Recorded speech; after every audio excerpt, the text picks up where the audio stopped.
Muy buenas tardes, estimadas amigas y amigos. Un gusto de saludarles cordialmente, darles la bienvenida a nuestra sesión número 4 de Geopolítica y Derecho de los Pueblos Originarios.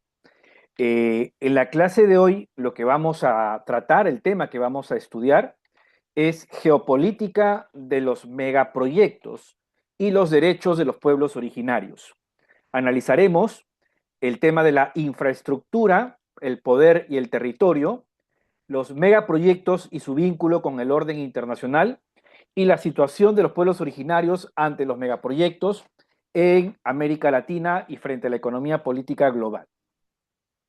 Un tema indudablemente interesante porque tiene mucho que ver con una problemática que ya se ha venido viviendo hace bastante tiempo, fundamentalmente frente a megaproyectos extractivos y también de infraestructura, a megaproyectos extractivos de la tercera revolución industrial, fundamentalmente megaproyectos vinculados a explotación de energías fósiles, petróleo, gas, carbón, pero también megaproyectos extractivos sobre recursos minerales del subsuelo necesarios para la tercera revolución industrial.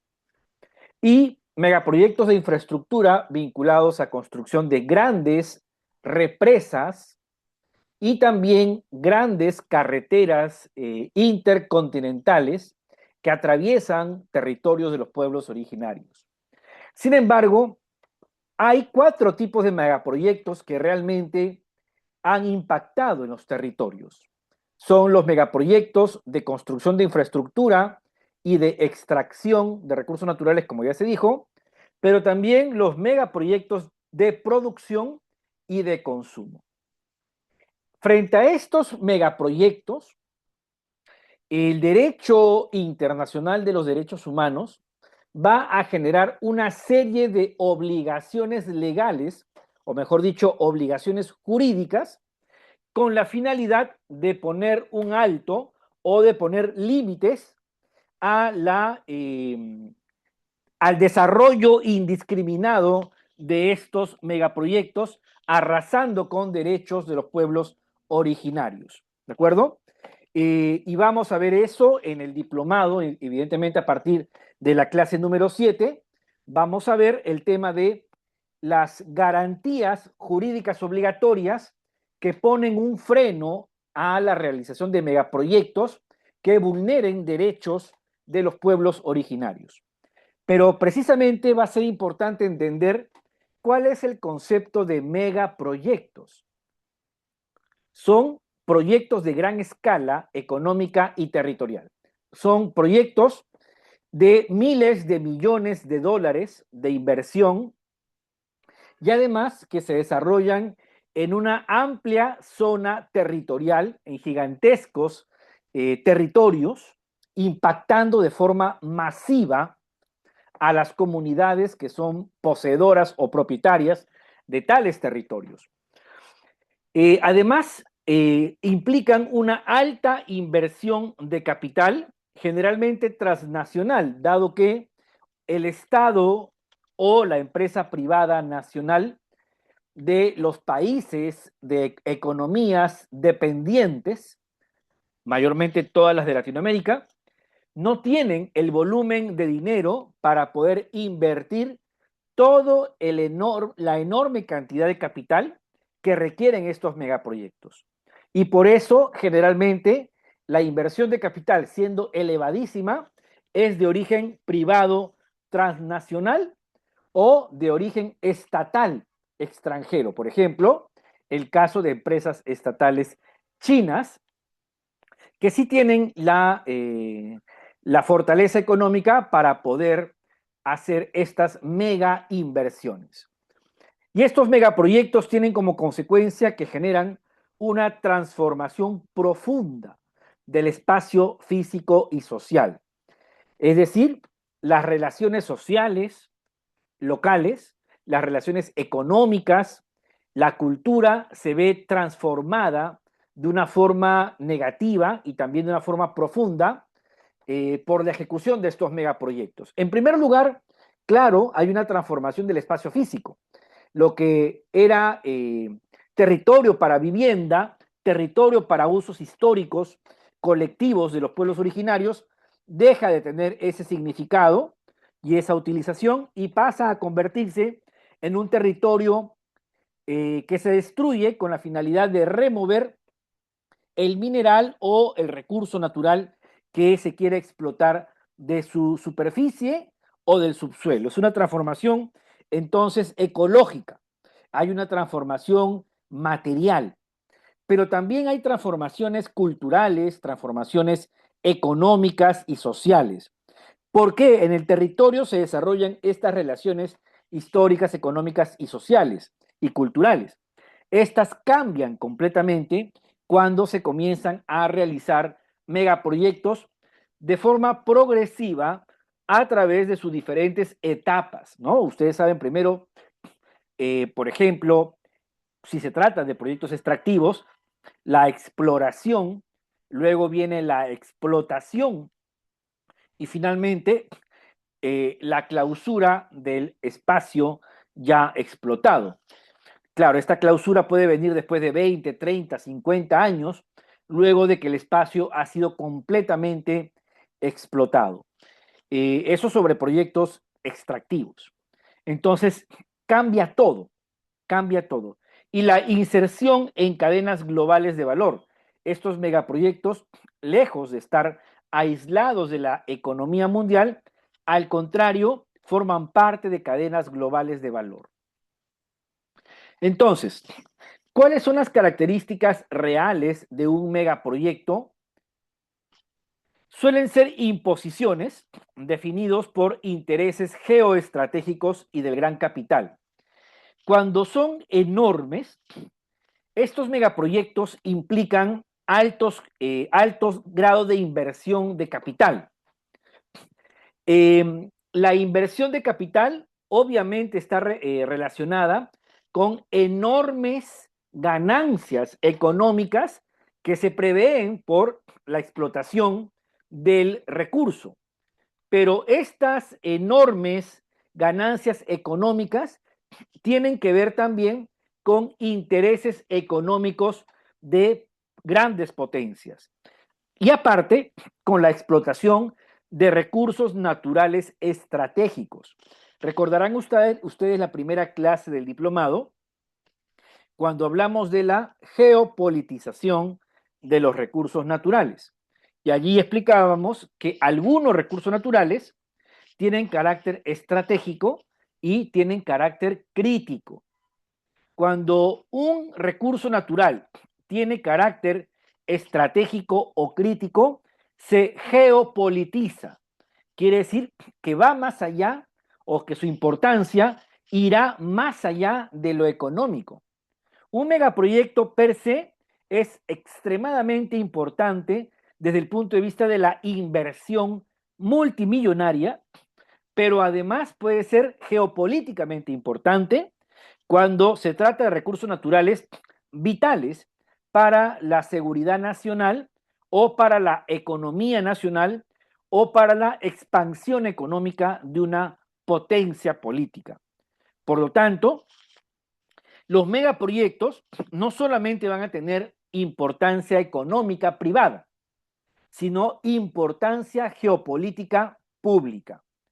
Y en este campo es cuando el poder privado se mezcla con el poder público. El poder privado de la gran empresa transnacional que invierte y ejecuta el megaproyecto, más el poder público del Estado que representa a una potencia geopolítica. Entonces, el poderío privado más el poderío público se geopolitizan y esto incrementa, eh, digamos, la importancia global de un megaproyecto. Y eso suele acompañarse de imposiciones de carácter político en el proceso jurídico de la aprobación de estos megaproyectos. Por lo general, vemos que aunque los estudios de impacto ambiental señalen grandes efectos y consecuencias ecológicas y culturales, igual estos megaproyectos son aprobados a pesar de ello, ¿no? O a pesar de no contar con estudios de impacto realmente competentes, mal elaborados, ¿no?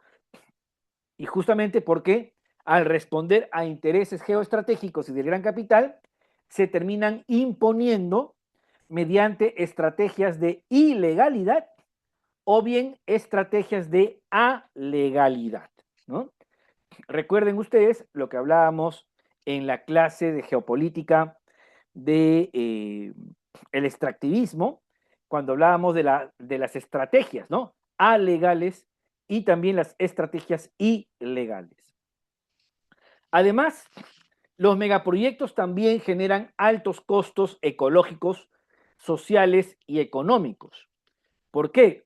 Porque al ser enormes van a impactar negativamente al medio ambiente, a los ecosistemas, van a desaparecer incluso ecosistemas, generando un impacto muchas veces irreparable. Pero ¿cuál es el análisis que hacen para proceder a esto? Señalan que como los recursos naturales que van a explotarse en un megaproyecto son de importancia geopolítica, entonces la importancia para la economía nacional y para la seguridad nacional, ellos la consideran superior al costo ambiental, ¿no? Señalan que otros ecosistemas podrán compensar con el transcurso del tiempo la pérdida ambiental en un determinado territorio a cambio de poder tener ingresos económicos y poder satisfacer intereses geopolíticos que ayuden a un determinado país en su economía nacional. Entonces, los costos ecológicos son conscientes. Y acá, amigas y amigos, nosotros tenemos que quitar de nuestra mente la idea de que los gobernantes no saben o no conocen el costo ecológico de sus decisiones. Muchas veces nuestra racionalidad nos hace pensar que es improbable que un gobernante tome una decisión deliberada de destruir el ambiente a cambio de ejecutar un megaproyecto. Pero esto no es real, ¿ya? Este es un mecanismo evasivo de nuestra psicología personal para tratar de mantener la coherencia en el mundo. Sin embargo, es un mito, es un engaño, es un autoengaño. Los gobernantes sí conocen plenamente los costos ecológicos de la aprobación de los megaproyectos. Lo que no pueden decir de forma pública es que ellos han hecho a su interés y a su manera un análisis costo-beneficio. Eso no lo pueden decir porque es políticamente incorrecto, pero además es ilegal. Ellos dicen, prefiero recibir la ganancia geopolítica y la ganancia económica a cambio de destruir unos cuantos ecosistemas. ¿De acuerdo? Ese es el análisis. Hay un análisis geoeconómico y hay un análisis geopolítico que destruye la naturaleza. Eso es lo real, ¿no? Y entonces, sí se es claro, desde el poder se sabe cuáles son los costos sociales, ecológicos y económicos, pero aún así se impulsan estos megaproyectos. Y además a ello justamente sirve el paradigma o el discurso dominante del desarrollo. Muchas veces vamos a ver que estos megaproyectos son aprobados bajo sobornos, ¿no?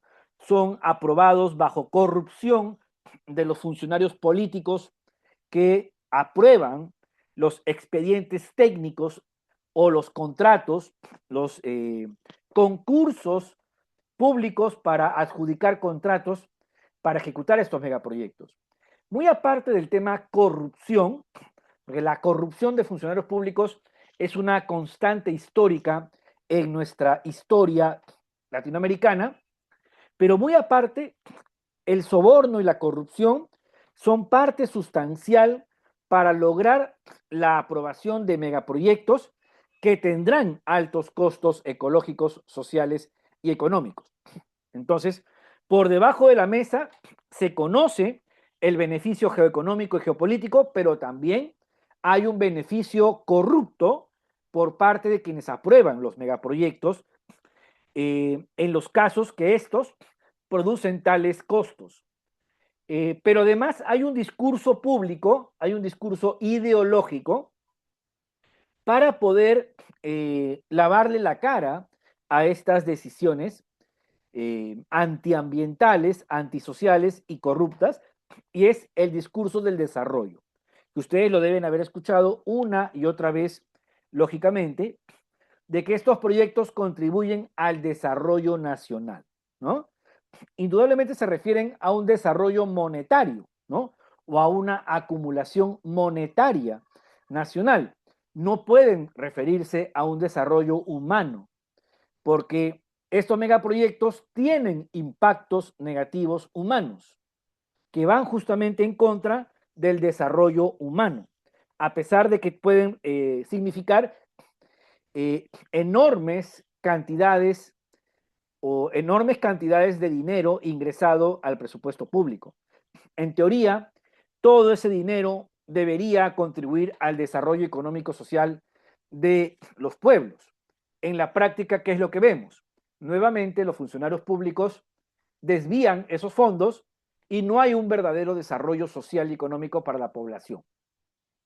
Pero aún lo hubiera, es un desarrollo económico social para un sector de la población a costa del sacrificio de los pueblos dueños de los territorios donde se han aprobado estos megaproyectos. Entonces, estos pueblos son expulsados por los megaproyectos, para ellos no hay desarrollo humano. ¿De acuerdo? El desarrollo, si es que realmente llega, sería para el resto de la población que recibe obras sociales provenientes de la renta económica que generen tales megaproyectos, pero no para la población que ha sido desplazada de sus territorios por estos megaproyectos. Por lo general, no existe ese beneficio, ¿ya? Hay muy pocos casos aislados, contados con los dedos de la mano, en que podríamos decir que los dueños del territorio que fueron desplazados por un megaproyecto han recibido otras tierras que les han significado sustitución y en las que han podido reproducir sus modos de vida culturales. Muy pocos casos en los que podríamos hablar de eso. Por lo general, las poblaciones desplazadas por megaproyectos no experimentan ningún tipo de desarrollo económico social como el que se dice en el discurso. Y esto significa indudablemente la vulneración de derechos humanos y la criminalización de las personas defensoras de derechos humanos. Las comunidades resisten la injusticia, se levantan contra el despojo y a cambio reciben represión legal y represión policial, en medio de lo cual se produce encarcelamientos, persecuciones judiciales contra quienes lideran la resistencia a estas injusticias, a estos despojos territoriales. Además, los megaproyectos generan consecuencias geográficas a escala local, regional e internacional. Cuando se secan manantiales, se secan lagos, se dragan ríos, o sea, se crean, establecen diques para bajar el caudal o secar ríos con la finalidad de construir represas, la contaminación de tierras, la aridez de tierras, la sequedad de tierras, la alteración del ciclo del agua, de la evaporación, etcétera, ¿no? Hay consecuencias geográficas, hay un impacto geográfico de los megaproyectos indudable. Las especies huyen, las especies desaparecen, etcétera. Y estas consecuencias no necesariamente se acaban solamente a nivel local. Si son megaproyectos, van a tener un impacto regional e incluso internacional. Además, se generan modificaciones profundas del territorio y del paisaje, ¿no? Se desencadenan conflictos entre actores sociales, económicos, políticos y de seguridad, los llamados conflictos socioambientales, violación del marco jurídico, estrategias de ilegalidad o bien estrategias de alegalidad. Recordando un poco la explicación que dimos de el planteamiento de Eduardo Gudinas, la estrategia alegal consiste en fomentar vacíos de la ley o aprovechar los vacíos de la ley para lograr objetivos que contrarían los valores del derecho, los valores de justicia.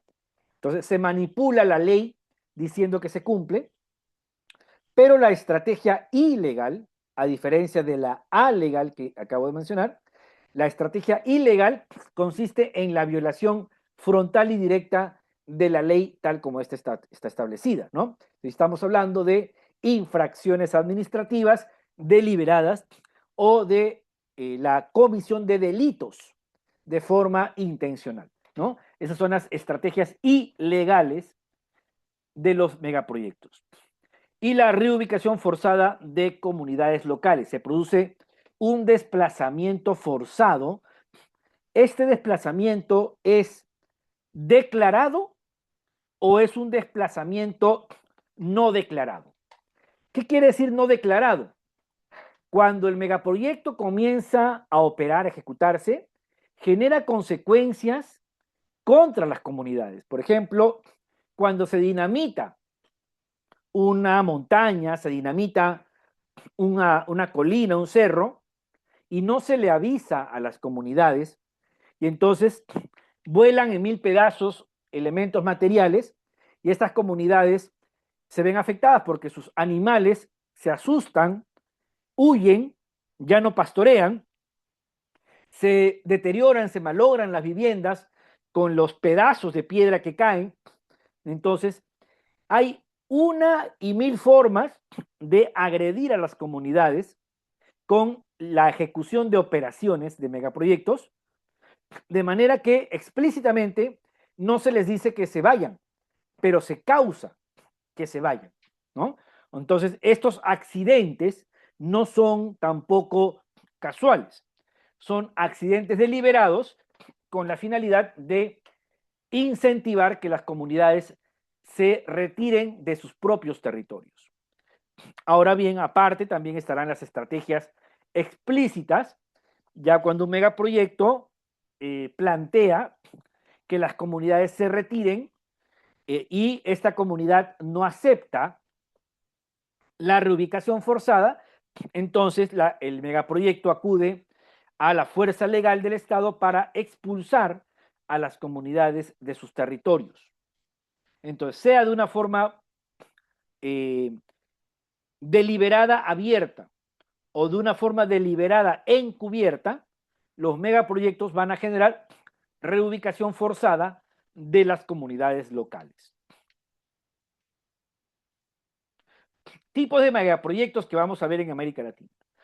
Infraestructura de transporte, construcción de carreteras, de ferrocarriles, de puertos, infraestructura energética, represas, gasoductos, oleoductos, infraestructura extractiva, minería, hidrocarburos, por ejemplo, y también ahora infraestructura digital y logística, por ejemplo, construcción de áreas para enfriar servidores de inteligencia artificial, en que se utilizan grandes extensiones de tierra en las cuales hay repositorios de agua para enfriar estos dispositivos. Entonces, esos son los tipos de megaproyectos que suelen afectar territorios de los pueblos originarios. Por ejemplo, si hablamos de megaproyectos de transporte, el Tren Maya en México, que ha impactado social y ambientalmente de una forma significativa, un megaproyecto ferroviario para turismo y logística. Luego tenemos los corredores bioceánicos de América del Sur, de Brasil, Perú, Chile y Argentina, consistentes en redes de carretera, más redes ferroviarias transcontinentales que están en etapa de planificación, inversión y también de ejecución. Megaproyectos energéticos como por ejemplo la represa de Coca Codo Sinclair, Ecuador, un mayor proyecto hidroeléctrico del país con participación china. Yacyretá, entre Argentina y Paraguay, una gran hidroeléctrica binacional que ha marcado relaciones energéticas regionales. Y megaproyectos extractivos, por ejemplo, el Triángulo de Litio, que genera infraestructura y logística minera para minerales críticos. Y cómo no, el megapuerto de Chancay en Perú, un nodo logístico portuario ligado a exportación de minerales y comercio global. Un megapuerto importante que, por ejemplo, está generando una confrontación entre Estados Unidos y China, ya que este megapuerto es de capitales chinos y tiene una importancia estratégica regional extremadamente importante, ¿no? Al punto que Estados Unidos está haciendo planes para expulsar a los chinos de este megapuerto, alegando que tiene importancia militar y no solamente comercial. La idea central en la relación, por ejemplo, entre megaproyectos. Comencemos hablando de megaproyectos, ¿ya? Megaproyectos y geopolítica. Megaproyectos y geopolítica. Lo central, ¿qué es? ¿Por qué los megaproyectos tienen importancia geopolítica? Y estos megaproyectos que impactan el medio ambiente e impactan los territorios de los pueblos originarios. Estos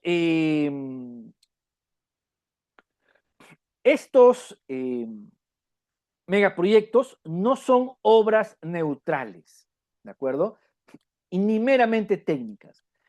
Esto es lo más importante, amigas y amigos, ¿ya? No son obras solamente económicas para que los privados ganen dinero y ese dinero, una parte de él, vaya al presupuesto nacional. O sea, no es un asunto meramente comercial, no son obras meramente económicas, son obras de carácter político, son megaproyectos que tienen un impacto político. ¿Ya? ¿Por qué? Porque estos megaproyectos, al tener una gran importancia comercial, prolongan el poder económico de una potencia política global. Entonces, tomemos en cuenta lo siguiente.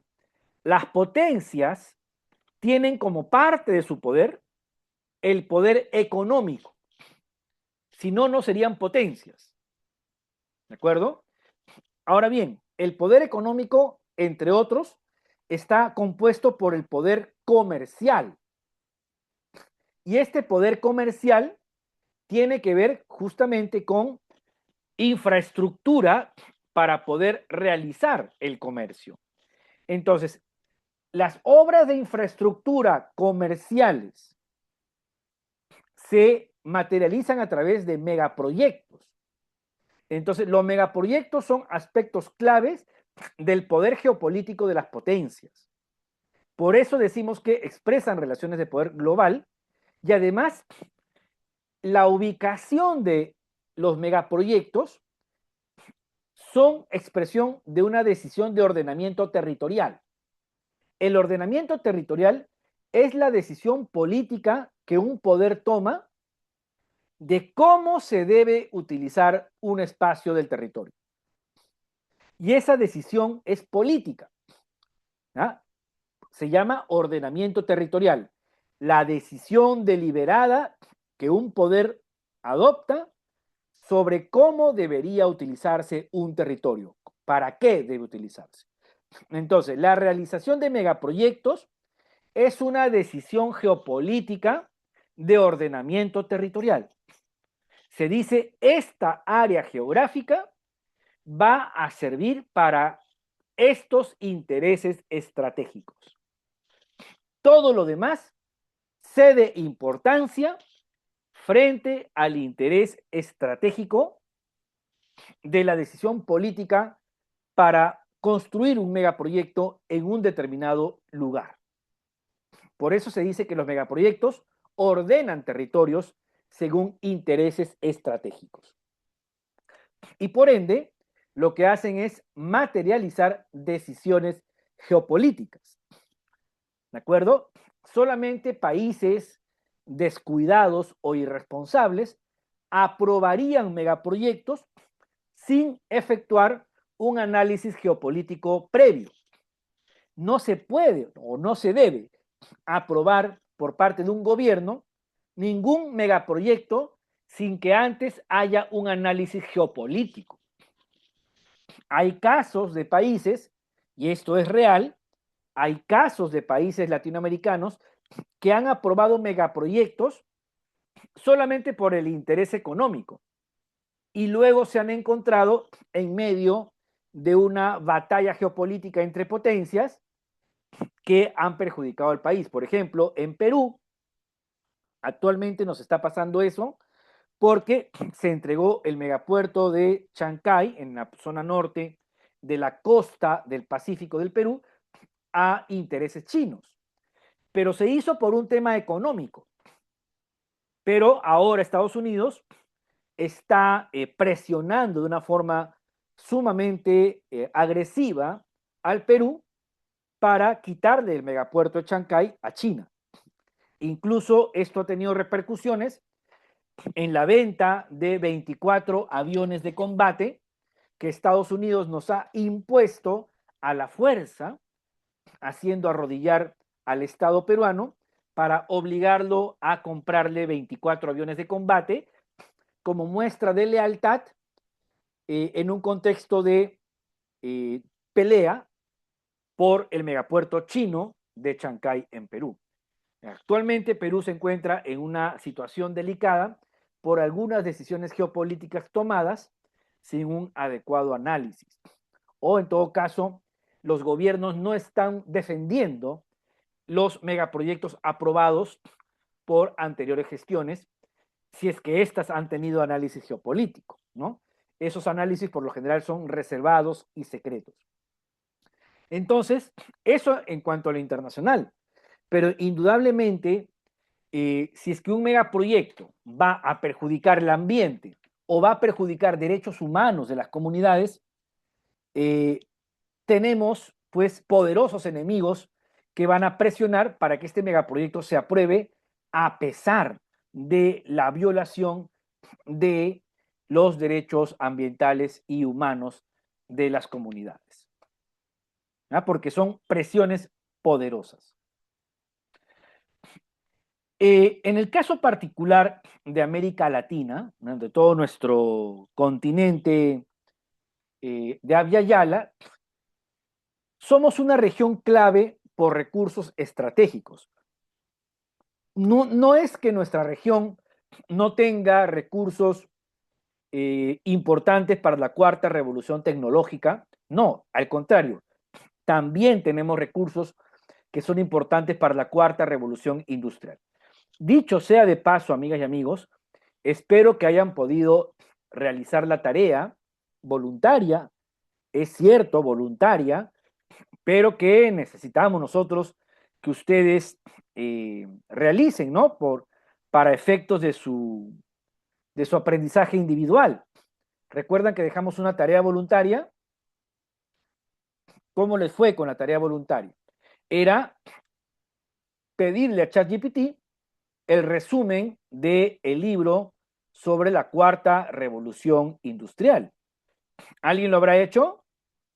No le voy a pedir acá que lo entregue el resumen, pero me gustaría preguntar si alguien pudo hacer el resumen que le pedimos solicitándole a ChatGPT. ¿Alguien pudo? Amigas y amigos, reitero, no se los voy a pedir ahora, pero me gustaría saber si lograron hacer el resumen del libro La Cuarta Revolución Industrial del autor Klaus Schwab. ¿Pudieron o no pudieron? ¿Alguien lo hizo? Ah, nadie creo que lo ha hecho, ¿ah? Se han distraído, se han distraído. Les hemos recordado la tarea por el WhatsApp, ¿ah? Se han olvidado, se han olvidado. Bueno, importante es que estemos al tanto, amigas y amigos, que es la cuarta revolución industrial en todas sus implicaciones. Tamara, ¿cómo estás? Adelante, te escuchamos. Espero que sí. Profe, personalmente yo creo que tengo un problemita. No puedo relacionarme bien con la tecnología, sinceramente. Ah, Soy una persona que no uso ChatGPT para nada. ya. Prefiero leer un libro de punta a punta antes que usar eso porque realmente no me, creo que ¿No te lo más gusta? importante lo sacás leyendo y haciendo un resumen. Creo que, no sé, soy docente, me encantaría por ahí amigarme un poco con la tecnología, pero es una resistencia muy grande que tengo. No lo tengo ni siquiera en mi celular descargado. Así que Mm. cuando termine la clase prefiero leer bien el libro y no hacerlo con eso porque no me gusta. Realmente veo que los alumnos lo usan y todo y realmente no puedo asociarme con la tecnología. Así que perdón, cuando termine las clases prefiero leerlo directamente. Ya, vamos a recordar un poco lo que dijimos, gracias Tamara, en la clase anterior. En la clase anterior, les invito a ver el video para quienes no pudieron visualizarlo. En los primeros 30 minutos hemos hablado de ese tema justamente. Hicimos un ejercicio en vivo que está grabado en la clase de cómo utilizar ChatGPT para hacer resúmenes de libros. ¿Por qué les enseñábamos esto? Porque en cada una de las clases del diplomado, nosotros les hemos entregado por lo menos 5 o 7 libros. Entonces, lo que les recomendábamos es que en estos tiempos ya es posible conocer el resumen de los libros que están digitalizados. Y cuando un libro nos gusta más que otro, o cuando pensamos que un libro es más importante de leerlo de cabo a rabo que otro, lo podemos leer ya en persona, o sea, lo podemos leer en físico, ¿no?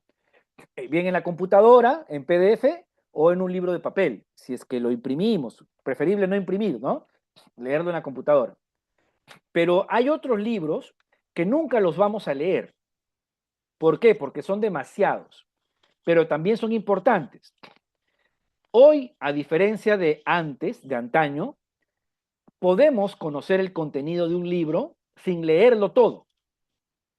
Y me refiero a los libros que no vamos a leer, sino solamente por resumen. ¿Ya? Entonces, el diplomado incluye que ustedes reciban bibliografía en cada clase y la recomendación del profesor es que por lo menos sepan el resumen, una página o media página, de lo que aborda cada uno de las lecturas que les entregamos en cada carpeta de cada clase, ¿no? Imagínense, son 10, 11 clases, 11 carpetas conteniendo cada una más o menos 5, 7, 8 libros. Entonces, mi recomendación para quien desee tomarla es pídanle a ChatGPT un resumen de cada uno de ellos y lean al menos uno si es que tienen tiempo, porque también leer genera bastante tiempo, ¿no? Yo le digo, yo hago eso, ¿no? Yo encuentro un libro digital importante, le pido inmediatamente a ChatGPT un resumen, leo el resumen y ya sé de qué trata el libro, ya sé cuál es la tesis principal del autor, ya sé lo que el autor está diciendo, listo, y lo dejo. Llega otro libro digital y también hago lo mismo. Y cuando hay un libro digital que sí me interesa más que otro, ya lo leo casi completo, ¿no? Lo leo casi completo. Esa era la recomendación, ¿ya? Y para eso les habíamos compartido en el WhatsApp del curso, ¿de acuerdo? En el WhatsApp del curso, eh, en el WhatsApp del curso les hemos enviado un prompt. ¿Qué cosa es un prompt? Es una indicación ¿de acuerdo? Es una indicación para que ChatGPT eh, les dé, disculpen un segundito, para que les dé un resumen bastante académico, ¿no?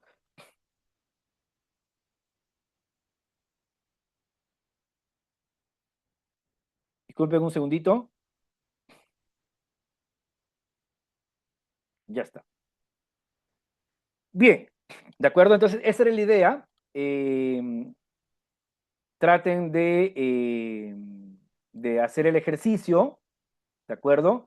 Claro que el libro de la Cuarta Revolución Industrial, si es que lo leen completo, excelente, mucho mejor. Pero aparte, no se olviden, el ejercicio era para que ustedes aprendan a utilizar esa herramienta y puedan beneficiarse de resúmenes de libros que no van a leer de forma completa, ¿no?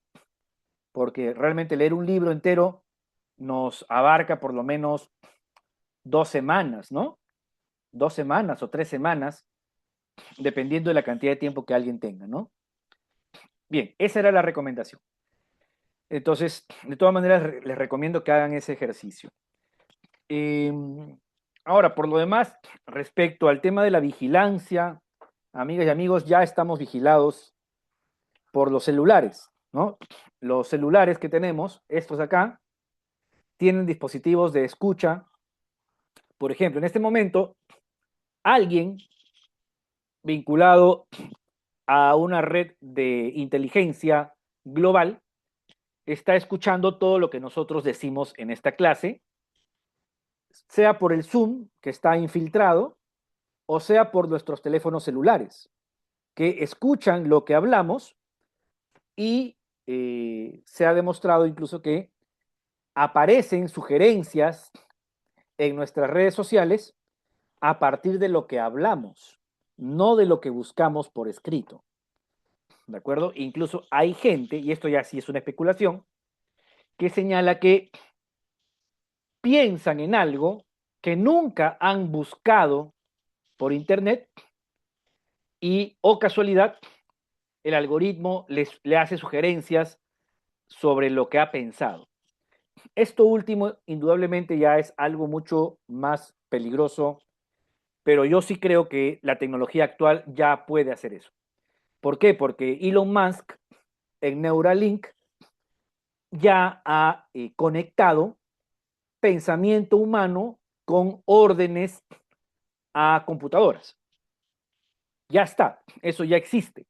La posibilidad de transmitir órdenes a una computadora mediante el pensamiento ya existe, ya se logró. Entonces, ¿quién podría negar? Bueno, esto es una especulación nada más, ¿no? Que ya lo están utilizando por un tema comercial, ¿no? Haciendo que nuestros aparatos celulares no solamente nos escuchen, sino también perciban nuestros pensamientos y sugieran algoritmos para vendernos productos en función de ello. Entonces el tema privacidad, amigas y amigos, ya no existe hace buen tiempo, así que si no usamos ChatGPT por buscar privacidad, lamento decirles que esa privacidad ha sido destruida hace buen tiempo. Vivimos virtualmente bajo una sociedad de vigilancia totalitaria, digital, actualmente. Pero estamos tranquilas, ¿no? Y estamos tranquilos con eso. Bueno, entonces América Latina es una región clave debido a los recursos estratégicos como minerales críticos, energía, agua, biodiversidad. También es un espacio histórico de inserción dependiente. O sea, en el sistema mundo, en la economía y geopolítica global, nuestros países son espacios subordinados políticamente. No ponemos las condiciones, nos la ponen a nosotros, ¿no? Y además es una zona de disputa entre potencias globales precisamente por estos recursos estratégicos. Y como habíamos explicado en la clase número 2, ¿no? Geopolítica de los recursos naturales, los recursos son un factor de poder internacional que implican el aseguramiento de abastecimiento para las potencias. Por ejemplo, los recursos vinculados a la seguridad energética nacional, ¿no? Un país potencia tiene una forma de entender la seguridad energética nacional diferente a un país subordinado. ¿De acuerdo? La potencia va a imponer su seguridad nacional sobre los intereses del país subordinado. Entonces, si es necesario invadir dicho país o crear una guerra artificial para invadir dicho país y apoderarse de sus recursos, lo hará, porque se trata de la seguridad energética de una potencia. Por último, cualquier país, inclusive uno subordinado, tiene siempre como hipótesis la invasión de un país vecino si es que este es importante para abastecerse de un recurso nacional, o perdón, de un recurso natural necesario para su seguridad nacional. Eso ténganlo por seguro. Las hipótesis de invasión o de guerra para aseguramiento de recursos naturales no son asuntos anacrónicos, no son temas del pasado. Esa es la esencia de la situación geopolítica internacional, encubierta por lenguaje de derecho internacional, encubierto por lenguaje políticamente correcto sobre respeto a la soberanía ajena y respeto del orden internacional, pero todos los gobernantes saben bien esto. Si en última instancia requiero invadir otro país para garantizar la seguridad energética de mi país, lo haré de una forma o de otra. Eso jamás es una hipótesis descartada, ¿ya? La infraestructura de un país en otro se convierte en un medio de acceso y control. Un medio de acceso a recursos naturales vitales para el funcionamiento de un país y también medio de control de un país sobre un territorio ajeno. En ese sentido, amigas y amigos, no nos vayamos a engañar pensando que porque una empresa privada se apodera de un área territorial bajo contratos privados, no hay un interés geopolítico detrás del Estado al que pertenece esa empresa privada. Por ejemplo, Estados Unidos ejerce control político a través de las empresas privadas transnacionales que tienen megaproyectos en varios países del mundo. Estas empresas privadas tienen relaciones estrechas con el Estado al cual pertenecen. Las decisiones privadas transnacionales se toman conjuntamente con el Estado al cual pertenecen los capitales de esa empresa.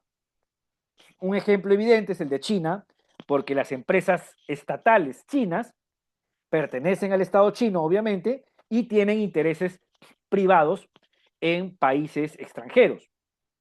Ahí la relación es obvia, directa, pero si hablamos de potencias abiertamente capitalistas, no porque sean empresas privadas, tienen autonomía del Estado al cual pertenecen, de ninguna manera. Al contrario, tienen una alianza muy fuerte. Inclusive hay casos de conflictos creados por estados para servir intereses de empresas privadas transnacionales.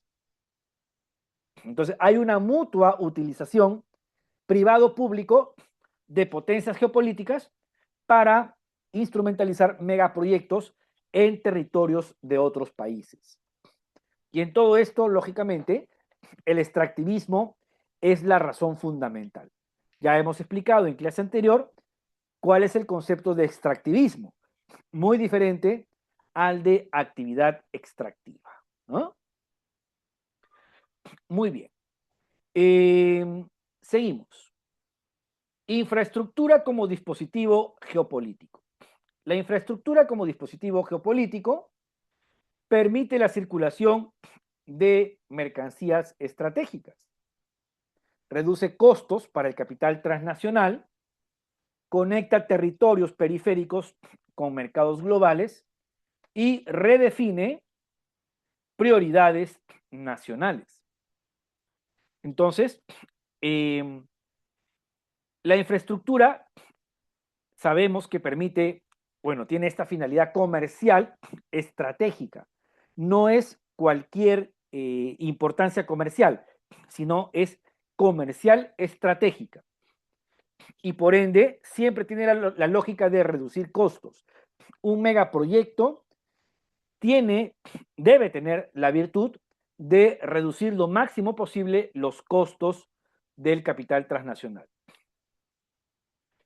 Acá yo les quiero presentar, o mejor dicho, compartir, mediante la diapositiva, un mapa interactivo en Internet. Ahí ustedes tienen el enlace, véanlo, ¿de acuerdo?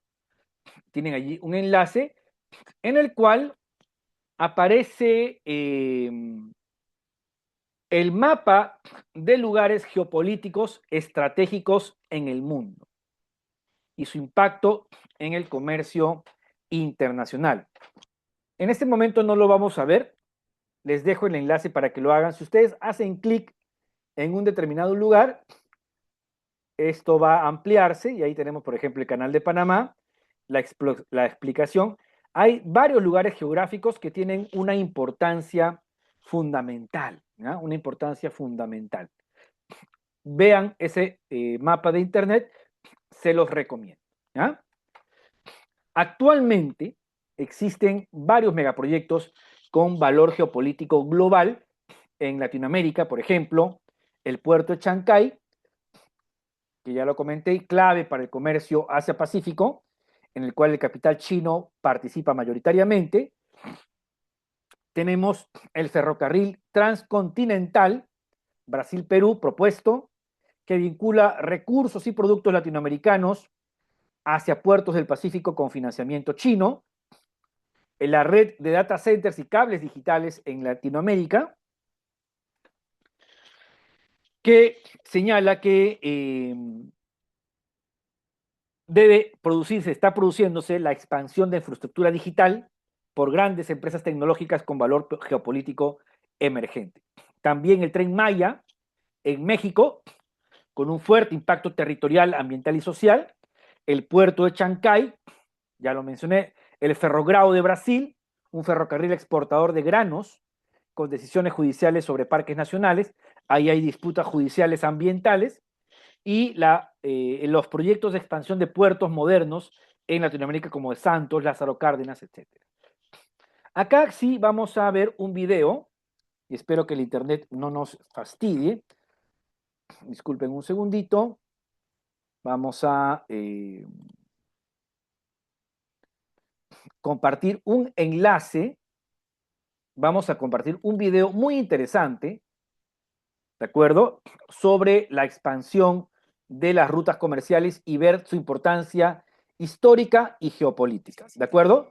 Un segundo, por favor. Un segundito. El comercio Ya, vamos a ver esto.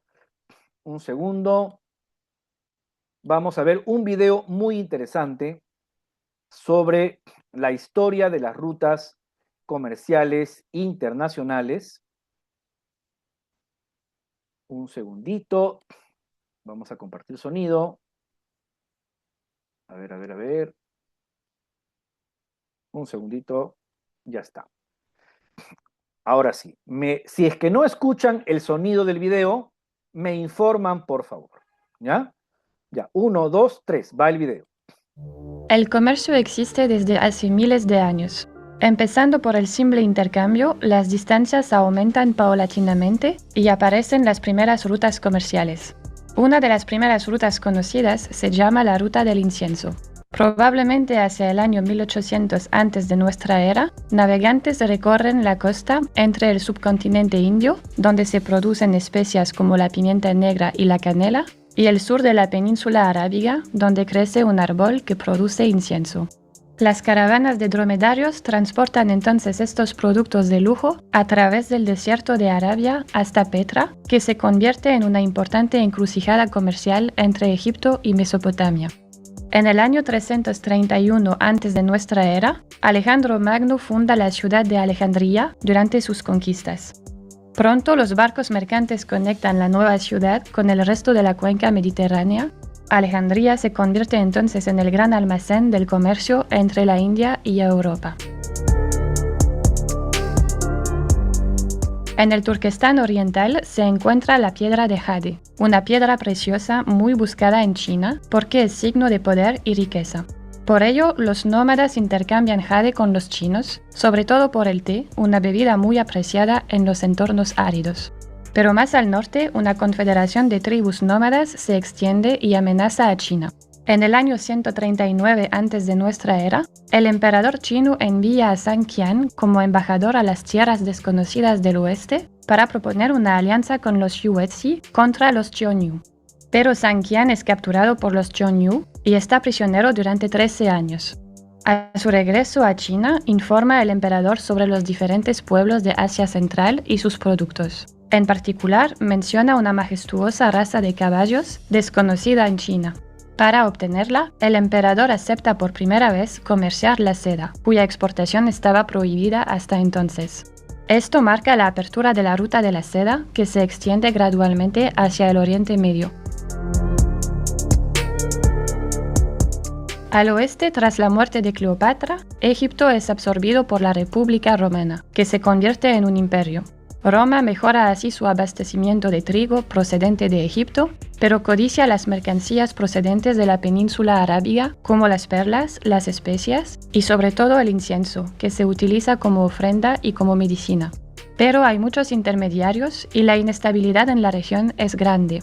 Para evitar la península arábiga, los romanos remontan el Nilo y entran en contacto con el reino de Aksum, donde viven mercaderes que dominan las técnicas de navegación en alta mar. Abren una nueva ruta marítima hacia la India, lejos de las costas. Importan azafrán, perfume y diamantes. La nueva ruta comercial se desarrolla rápidamente, iniciando el declive de las ciudades de la península arábiga. Poco después, los romanos entran en contacto con los partos, que importan seda de China. Los romanos extienden entonces la ruta de la seda por todo el imperio. En 224, los partos se derrumban y son reemplazados por los sasánidas, pero el comercio continúa. Cuando el Imperio Romano traslada su capital a Constantinopla, esta se convierte en la nueva encrucijada comercial entre Oriente y Occidente.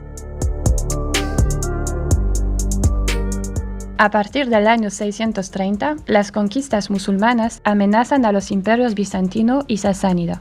Al tomar Alejandría, los árabes cortan la ruta entre la India y Constantinopla. Al expandirse hacia el este, ahora se disputan los territorios de Asia Central con China, que quiere convertir esta región en su protectorado. En el año 751, las dos potencias se enfrentan en Talas, y la batalla se decanta a favor de los árabes. Toman prisioneros chinos que confiesan el secreto de la fabricación del papel y de la seda. Tras su derrota, China abandona las rutas terrestres para concentrarse en las marítimas, más seguras y con menos intermediarios. El país abre sus puertos a los comerciantes extranjeros. Los árabes aprovechan rápidamente esta oportunidad y se establecen en el centro de una amplia red comercial. Los árabes producen alfombras, extraen azul cobalto y crían caballos. En China también se abastecen de porcelana. En el sudeste asiático y en la India, además de especias, compran piedras preciosas. En África crece el comercio de oro, esclavos y marfil. Por último, en el norte, los jázaros y el Imperio bizantino les suministran productos europeos, sobre todo pieles, miel, madera y esclavos. En el centro de esta inmensa red, las ciudades árabes en plena expansión se desarrollan rápidamente. En Asia Central, las tribus nómadas turcas amenazan los califatos árabes. Entre ellos, los turcos selyúcidas toman Jerusalén en 1076. Los cristianos que peregrinan a la ciudad pronto son perseguidos. En respuesta, el Papa Urbano II lanza una cruzada a Jerusalén. Las repúblicas italianas que dominan la navegación ven una oportunidad comercial. Se ofrecen a abastecer a los cristianos de Oriente Medio, donde obtienen privilegios comerciales en cada una de las ciudades conquistadas. En 1204, la República de Venecia desvía la Cuarta Cruzada hacia Constantinopla, que es asediada y luego saqueada.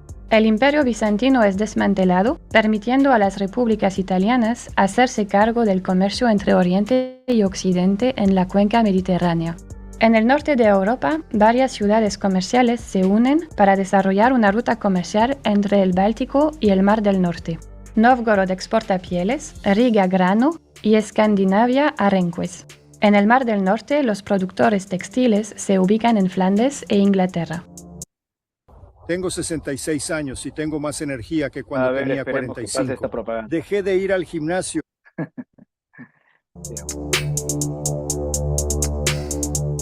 En 1453, los turcos toman Constantinopla, desestabilizando las rutas comerciales entre Asia y Europa.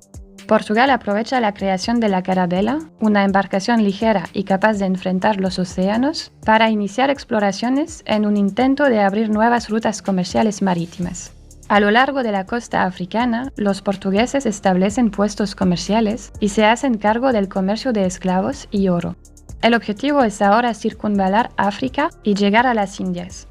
La monarquía española también pone sus ojos en las Indias, pero prueba suerte explorando hacia el oeste, llegando así a América. Portugal llega finalmente al puerto de Calicut y descubre una extensa red comercial. Se envía una flota mameluca para dar caza a los nuevos competidores, pero los portugueses se imponen y pronto se hacen con el control de los puntos de paso clave, consiguiendo el monopolio del comercio en el Océano Índico. Al llevar las mercancías asiáticas directamente a Europa, pasando por África y sin intermediarios, Portugal se enriquece rápidamente a costa de las potencias que controlaban el paso por Oriente Medio.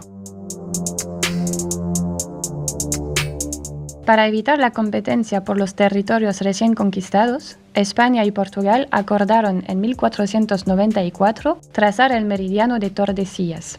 Los territorios del este podrán ser reclamados por Portugal, los del oeste por España. En América, los conquistadores españoles descubren productos desconocidos en el Viejo Mundo, como los tomates, el tabaco y las patatas. En Europa, sin embargo, es el descubrimiento del chocolate lo que atrae inicialmente el interés. El comercio del cacao se desarrolla, al igual que las importaciones de metales preciosos y perlas resultantes de las conquistas. Pero España sigue aspirando a llegar a las Indias desde el oeste. Finalmente, Fernando de Magallanes logra circunvalar América y tras su muerte su tripulación llega a las Molucas, donde se cultivan la nuez moscada y el clavo. Pero los portugueses ya están presentes en la región y tras los conflictos, los dos países establecen un nuevo reparto de tierras, pero España coloniza las Filipinas de todos modos. Para desarrollar el comercio ahí, los españoles tienen que evitar los territorios portugueses y dirigirse al Pacífico, pero las corrientes marinas los hacen retroceder. En 1565 se encuentra por fin la ruta del regreso más al norte, que une Manila con Acapulco. En América, los españoles descubren enormes minas de plata que explotan intensamente utilizando a los indígenas. En el puerto de Callao, el metal precioso se carga en galeones que parten hacia Acapulco y Manila. En Filipinas, los mercaderes chinos cambian la plata por especias, té, seda y porcelana, que luego se llevan a Acapulco. La plata y las mercancías chinas se transportan luego a Veracruz, desde donde parten regularmente convoyes hacia Sevilla. A medida que la península ibérica se enriquece rápidamente, los holandeses, ingleses y franceses intentan a su vez apoderarse de las rutas comerciales. Fundan puestos comerciales a lo largo de las costas africanas y en el Océano Índico, y luego conquistan territorios, especialmente en el Caribe, donde desarrollan enormes plantaciones de caña de azúcar que requieren una gran mano de obra. En Europa Occidental, los traficantes de esclavos, llamados negreros, parten cargados de vajilla, armas y herramientas que intercambian en el Golfo de Guinea por cautivos. Los cautivos son transportados en condiciones extremas a América y vendidos en plantaciones de caña de azúcar y café y en minas, especialmente de diamantes en Brasil. Los barcos vuelven a Europa cargados de azúcar, tabaco, ron y piedras preciosas. Este comercio se vuelve muy rentable, atrayendo a nuevos inversores. Durante 2 siglos, entre 7 y 20 millones de africanos, según las estimaciones, fueron desplazados a América. A partir del siglo XIX, la abolición de la esclavitud pone paulatinamente fin al comercio triangular. En Gran Bretaña, la revolución industrial se pone en marcha con el desarrollo de la máquina de vapor de carbón. Con la mecanización del telar, los artesanos se convierten en obreros y la industria textil explota. Como resultado, la demanda de algodón estalla. Hasta entonces venía principalmente de la India, pero ahora se desarrollan enormes plantaciones en el Caribe y el sur de Estados Unidos. El Reino Unido produce muchos textiles a buen precio y busca nuevos mercados para vender sus productos. Al mismo tiempo, se perfeccionan las técnicas de fabricación de hierro, y el país se convierte en el mayor exportador de hierro del mundo. If you understand English with subtitles, but you turn off the subtitles. El hierro y la máquina de vapor revolucionan el transporte. La primera línea de ferrocarril une las fábricas textiles de Manchester con el puerto de Liverpool, al que llegan los cargamentos de algodón crudo americano e indio. En los mares, los barcos de vapor empiezan a sustituir poco a poco a los barcos de vela. El Reino Unido refuerza su dominio marítimo, se apodera de numerosos territorios y desarrolla una poderosa red colonial y comercial. En 1854, Francia obtiene el permiso de Egipto para construir un canal que unirá el Mediterráneo con el Mar Rojo. Este canal ya había sido construido en la antigüedad por los faraones, pero había desaparecido en el siglo VIII. En 1869 se inaugura el Canal de Suez, que permite recorrer la ruta a la India en 60 días con un barco de vapor, frente a los 6 meses con un barco de vela vía África. Sin embargo, las potencias europeas no dan la espalda al continente africano. Tras las expediciones al interior del continente, los países europeos se reúnen en Berlín para repartirse África y regular la colonización. Los pueblos son subyugados y los recursos saqueados. En Sudáfrica se descubren grandes reservas de oro y diamantes. En África Central se explota el marfil. Además, se desarrollan enormes plantaciones, sobre todo de caucho, necesario para la fabricación de botas y neumáticos en una época en la que se desarrolla la industria del automóvil, pero también café, cacao, tabaco y otros productos para los mercados europeos y americanos. En América, Estados Unidos extiende su influencia. En 1904, compran a los franceses las obras abandonadas de un canal interoceánico que acortará considerablemente la ruta marítima entre los océanos Pacífico y Atlántico. 10 años más tarde se inaugura el Canal de Panamá. El nuevo paso estratégico es controlado por Estados Unidos. Durante la Primera Guerra Mundial aparecen nuevas armas propulsadas por petróleo en tierra, mar y aire. En cuanto terminó la guerra, la demanda de petróleo estalla, mientras se desarrollan las industrias del automóvil y la aviación. En aquella época, el petróleo se obtiene principalmente de Estados Unidos, México y el Mar Caspio, pero pronto y sobre todo después de la Segunda Guerra Mundial, se descubren enormes yacimientos en Oriente Medio y en América. El recurso estratégico se vuelve abundante y barato, lo que permite intensificar el comercio. El auge de la aviación hace posible el comercio mundial por vía aérea. Este es el comienzo de la globalización, es decir, la aceleración del comercio a escala mundial. Pero la situación en Oriente Medio y África es cada vez más inestable. En 1967 estalla la Guerra de los 6 días. Israel ocupa el Sinaí hasta las orillas del Canal de Suez, que está cerrado durante 8 años, obligando a los barcos a circunvalar África. Además, en la década de 1970, 2 crisis petroleras hacen que el precio del petróleo se dispare. Los países que dependen del oro negro sin producirlo recurren a otras energías, como la energía nuclear. El uranio se convierte en un recurso estratégico. Extraído principalmente de las minas de Canadá y del Congo, rápidamente se explotan nuevos yacimientos en todo el mundo. En los años 1980, Estados Unidos observa surgir un nuevo sector muy prometedor, la electrónica. En 1984, Apple lanza el primer ordenador de consumo. Es un éxito inmediato. Japón no tarda en seguir su ejemplo e inicia un rápido desarrollo tecnológico en su producción de automóviles y productos electrónicos. Varios países de Extremo Oriente siguen el ejemplo de Japón y se especializan en la exportación de componentes electrónicos.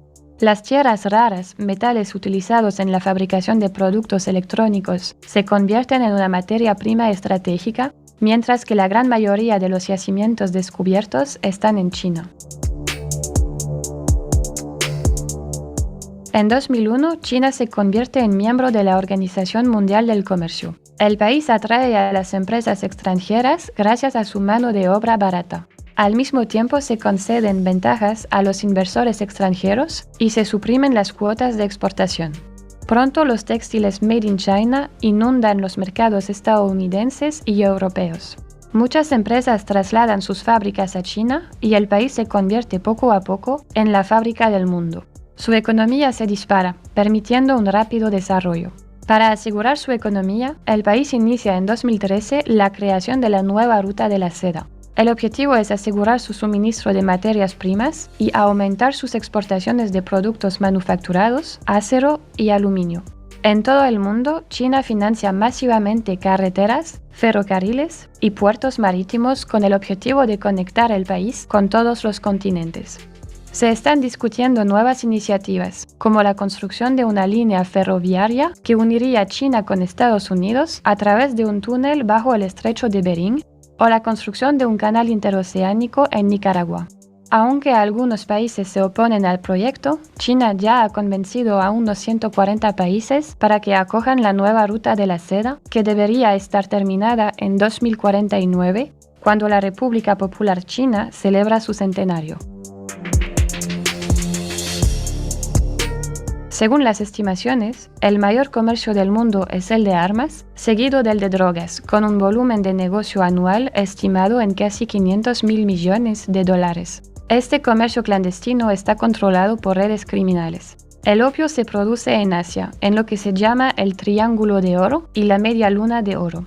El cannabis se produce principalmente en el norte de África y la cocaína procede sobre todo de Colombia. La droga se transporta por varias rutas hasta Europa y Estados Unidos, que son los mayores consumidores. Hoy en día, la principal ruta comercial marítima da la vuelta al mundo, pasando por estrechos y canales estratégicos. Pasa por América del Norte, el Canal de Panamá, Europa, el Mediterráneo, el Canal de Suez, el Océano Índico y Asia. Además, la búsqueda de nuevas rutas comerciales nunca ha cesado. En el Polo Norte, el deshielo provocado por el cambio climático permite prever la apertura de nuevas rutas marítimas más cortas y por tanto menos costosas en términos de combustible y evitando las tasas de paso en Suez o Panamá. Estas nuevas rutas beneficiarían sobre todo a Rusia y Canadá. Las grandes potencias han comprendido claramente lo que está en juego en estas posibles rutas futuras. Estados Unidos y la Unión Europea exigen la libre navegación, mientras que China pretende desarrollar una ruta de la seda polar.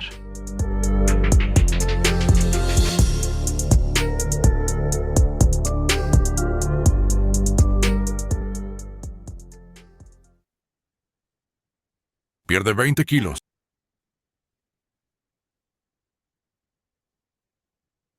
Muy bien. ¿Qué tal? ¿Qué les pareció? Es un video que, si lo analizamos, o sea, muy aparte de significar la historia de las rutas comerciales, nos habla también de la historia de la geopolítica, ¿no? Eh, Opiniones. Me gustaría, antes de yo explicar algo, opiniones de ustedes.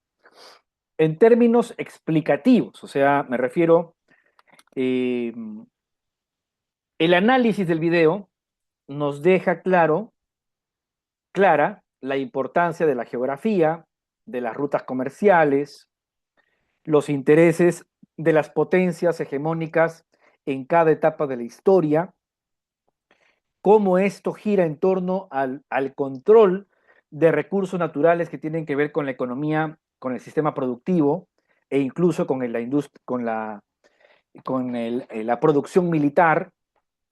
¿Qué opinión tienen ustedes del video visualizado? Participación en clase. A ver, ¿quién se anima? Voluntaria, voluntario. ¿Qué les ha parecido el video en términos analíticos? Adelante, Samuel, te escuchamos. ¿Cómo estás? Gracias por ser el primero. Muy buenas noches, profe. Buenas noches, compañeros y compañeras. Yo ahora mismo estoy llegando de la capital de Asunción a 200 kilómetros hacia el norte del país, hacia el norte del Paraguay. Y por eso nomás no puedo hablar, profe, pero estoy prendidísimo de las clases. Estoy aprendiendo mucho porque estoy en moto y puse en, al costado de mi casco, mi teléfono prendido y así estoy escuchando las clases, profe. Y en en mi entender, por ejemplo, yo siempre analizo y escucho la historia que desde el descubrimiento de América de 1492, la llegada de los españoles, los portugueses, Cristóbal Colón y su cúpula llegaron en las carabelas acá en América. Para América ya era un continente desarrollado. No, no es que como se dice en la historia que América era continente subdesarrollado. América ya era prácticamente, está ya tiene su propia historia, ya tiene su propia medicina, ya tiene completo, ya Correcto. tenía antes, pero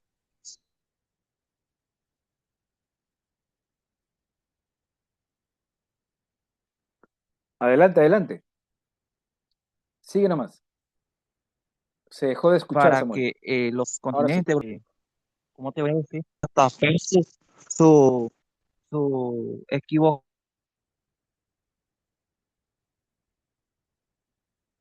Ajá. equivocación, la matanza, porque en América de indígenas para llevar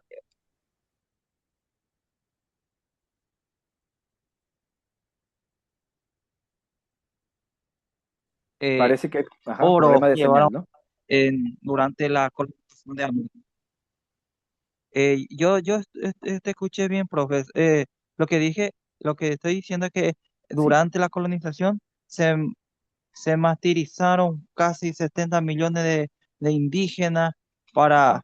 a favor de los europeos, no para un desarrollo en América, sino para esclavizar y aniquilar a América prácticamente porque América era un continente muy rico en cuanto a en su naturaleza, todo ya tenía antes de América. Si es que no vinieron los europeos a entrar a llevar todos nuestros recursos naturales, América va a Ujú. ser el mejor continente más rico en el mundo. Gracias. Eso no es mi aporte. Excelente, Samuel, muy bien. Y aplaudo tu esfuerzo en escuchar la clase. Muy bien, muy bien. Luego, de todas maneras, hay que ver el video, ¿ya? Laura, Dora y Tamara. Adelante, Laura. Laura, Dora y Tamara.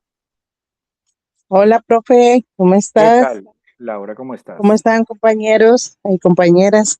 Un saludo desde mi país para todos. Eh, bueno, ¿me escucha, sí, profe? Sí, muy bien. Bueno, eso me interesa saber. Este, qué interesante, profe, realmente está muy interesante y muy, muy resumido, ¿verdad? Porque uno sabe hasta una cierta parte y la otra parte no lo sabe. Y Ajá, entonces está bien, bastante resumido, cómo empezó, ¿verdad? Como dice, las colonizaciones, o no sé si eso es colonizar o más bien el poder. claro, Siento es que colonial. como sí, también el poder, ¿verdad?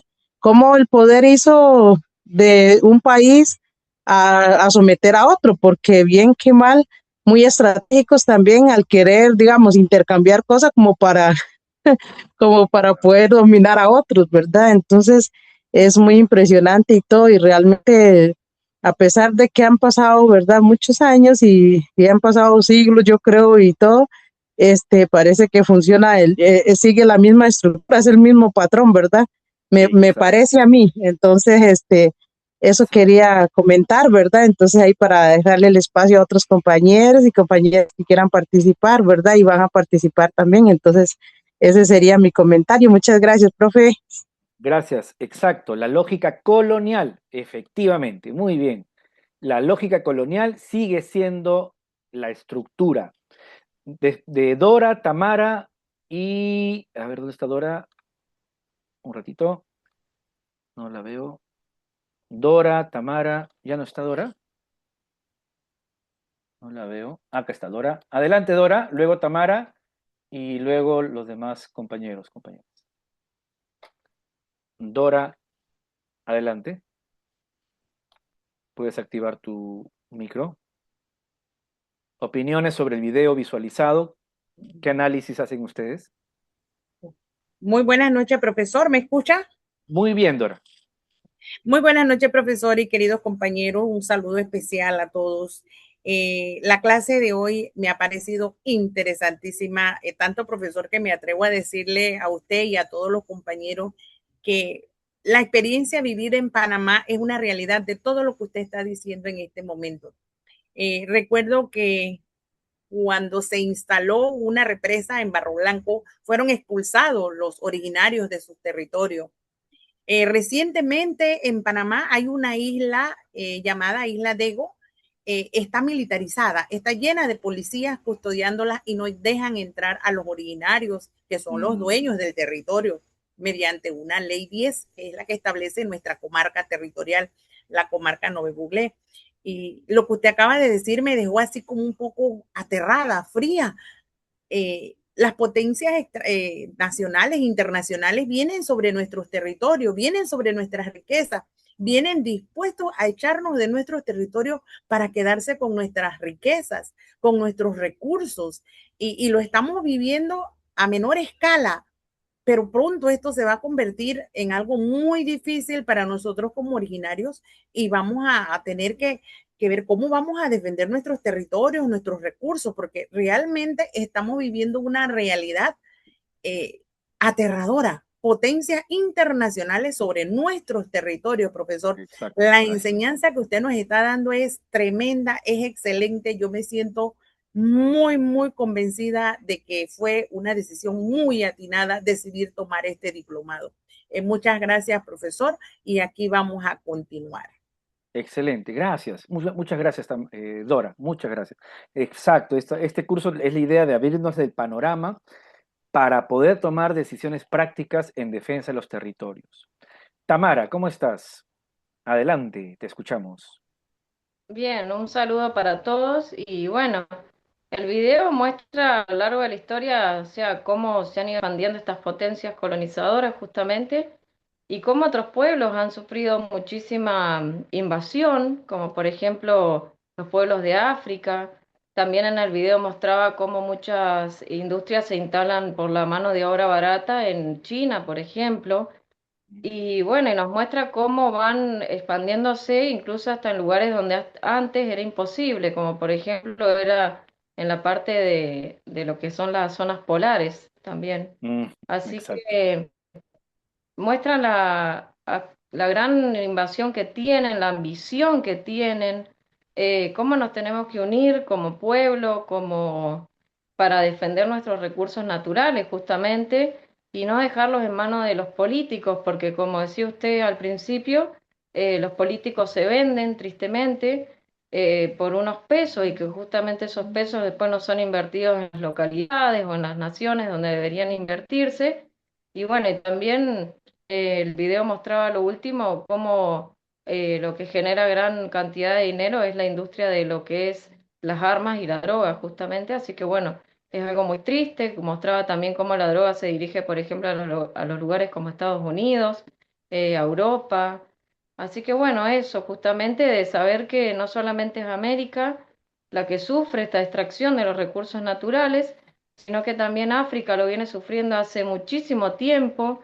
Y otra cosa que África ha sufrido también es esto de los esclavos, por ejemplo, de cómo era la gente llevada, prisionera, a trabajar de esclavos a las minas, por ejemplo. También otros pueblos de Asia, cómo han sufrido justamente la esclavitud. Así que bueno, es muy difícil ver todo lo que está pasando y que encima sabemos que esto tristemente va a seguir avanzando y más con toda la expansión que tienen justamente gracias a la tecnología que les permite llegar a todos los lugares y rincones del planeta.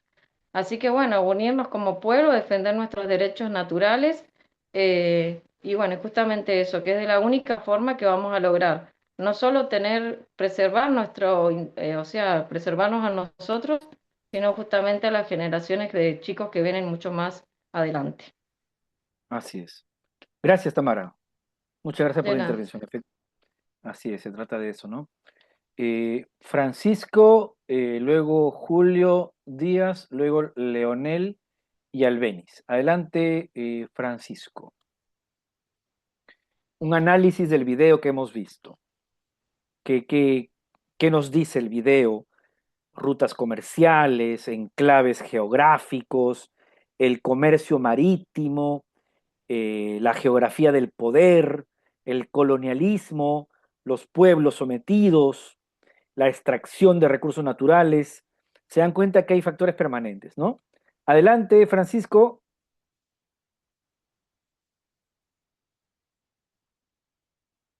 O si no, el siguiente sería Julio. Sí, Adelante. sí, sí, gracias, gracias, buenas tardes con todos. ¿Cómo estás?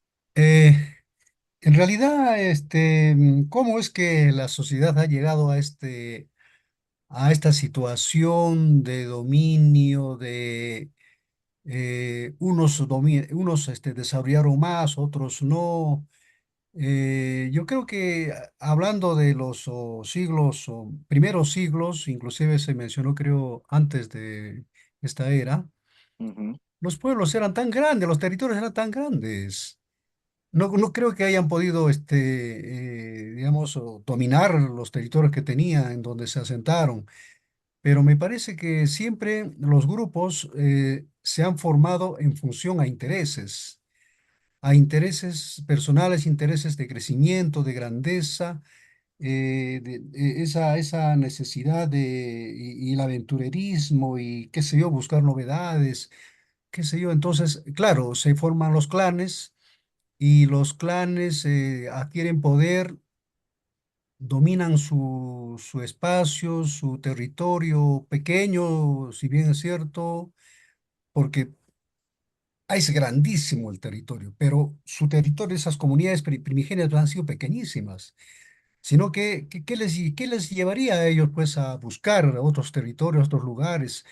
La aventura, ¿no? La aventura y naturalmente el carácter de estos grupos. Han habido grupos conquistadores, ¿no? Que no trabajaban, sino hacían trabajar, entonces buscaban en la plata fácil, la riqueza fácil, invadiendo pueblos, pueblos adjuntos, pueblos cercanos, poco a poco pueblos más alejados. Entonces, naturalmente ahí interviene pues de repente la locomoción, o sea, facilitarse la locomoción, en este caso antes era a pie, y bueno, aprovechan, domestican al caballo, entonces ya les permite ocupar, ir por más espacio, más lugar, más áreas, ¿no? Ocupar más áreas, y, y así en ese devenir, en esa búsqueda se encuentran con los mares, descubren la vela y así, entonces empiezan ajá, pues a avanzar, a buscar otros horizontes, sobre todo inicialmente bajo la política del saqueo, ¿no? así es. Fundamentalmente el saqueo. Entonces, ahí empieza, me parece, toda la historia de la humanidad, ¿no? En búsqueda de riqueza, ¿no? Ujú, De riqueza, de engrandecimiento de los grupos, poco a poco, y este, eh, las velas van creciendo, los barcos son más grandes, entonces ya hacen viajes transatlánticos, ¿no? Y llegan a otros territorios, inclusive a otros ujú, hemisferios, ¿no? Entonces, tal es así que se ha llegado, por ejemplo, en Sudamérica se ha desarrollado la cultura andina. No, la cultura andina no ha llegado tanto, son 5, 10, 11 siglos, me parece, de historia, pero no han llegado ni a la África ni a Norteamérica. Han hecho una vida tranquila, una vida, digamos, digamos, en equilibrio con su medio, con su naturaleza, han llevado una vida, digamos, ¿cómo se puede decir? Sana, digamos, sana, ¿no? Entonces, si bien es cierto, los incas sí fueron desplazándose, pero lento, lento, muy poco, o sea, y también de repente frenados por los medios de comunicación en esa época, no conocieron el caballo, por ejemplo. Si hubieran conocido el caballo, probablemente hubieran llegado a Norteamérica, ¿no? Entonces, naturalmente, el desarrollo de los medios de locomoción, en este caso, y después, pues el tren y así por el estilo, entonces empuja a las élites gobernantes, pues, a buscar más recursos por todo lado para engrandecer primero sus grupos de poder, posteriormente sus países, quizá, ¿no? Entonces, y así es que llegamos a esta situación, ¿no? En que tanto a América del Sur como el África no tuvieron ese tipo de desarrollo, digamos, agresivo, ¿no? Sino han Imperialista. sido totalmente pueblos que han vivido en comunión con la naturaleza. De manera que hemos llegado a ser colonia, África igualmente colonia, todo el sur hemos sido colonizados, ¿no? Ujú. Entonces, lamentablemente ya ahora ya hay más desarrollo de los medios de comunicación, del internet y todo eso, entonces obliga a los países a crecer y crecer y crecer sin medida, pero en beneficio de quién, de los grupos de poder, de los grupos de poder de los países, ¿no? Entonces, y esto va a ser, digamos, no va a tener límite hasta el momento que hemos llegado actualmente, en donde ya pues hay una confrontación de poderes a nivel Ahora mundial, se ¿no? coloniza la luna. Ah, sí, claro, exacto, vamos a llegar a eso, a Luna, a la Marte. Gracias. Gracias, Julio. Eh, un comentario breve a lo que dijo Julio, interesante porque, a ver, él pregunta, ¿qué es lo que motivó a que se expandieran y expandieran, ¿no?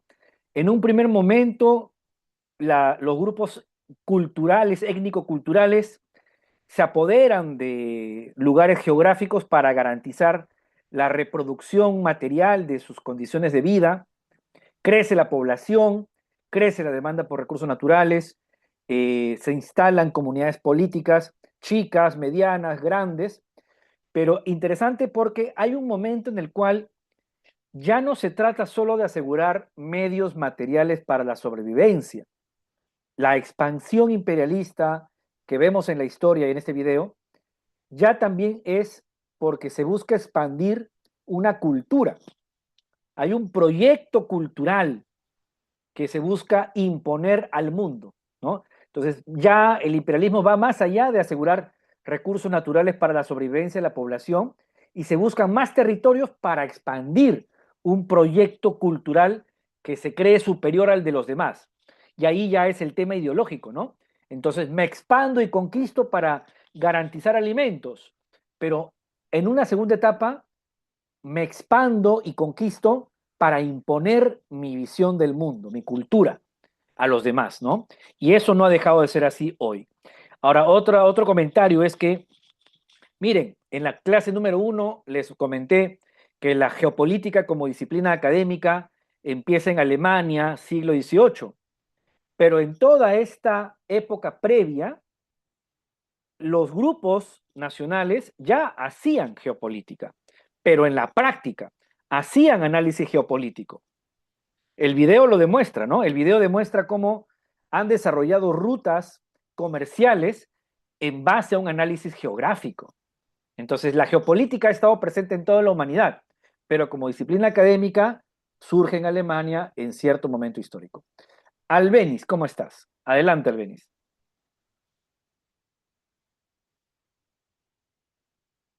Albeniz, ¿puedes activar tu audio?